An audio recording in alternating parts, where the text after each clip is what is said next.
నువ్వు క్రీస్తుతో కట్టబడాలంటే ప్రార్థన చేయడానికి వెళ్ళినప్పుడు నీ నీతిని బట్టి దేవునితో ఆలోచన కలిగి మాట్లాడడం ప్రారంభించాలి. ఎలా మాట్లాడాలి?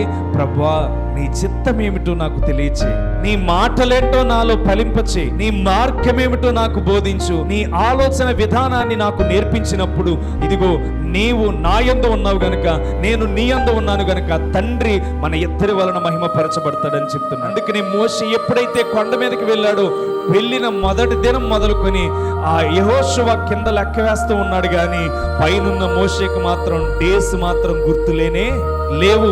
వెళ్ళిన వస్త్రంతోనే వెళ్ళాడు, గెడ్డముతోనే తిరిగి వచ్చాడు, మాసిపోయిన బట్టలతోనే తిరిగి వచ్చాడు. కానీ కొండపైన ఎవరితో సహవాసం చేశాడంటే దేవునితో సహవాసం చేస్తూ 40 దినాలు ఆయనతో మాట్లాడుతూ ఉండిపోయాడంట. దేవునికి స్తోత్రం.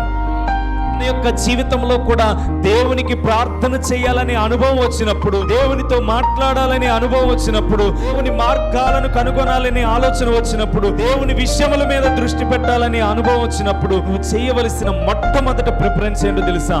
దేవునితో ఏకమైపోవడం అనేది నేర్చుకోవాలి.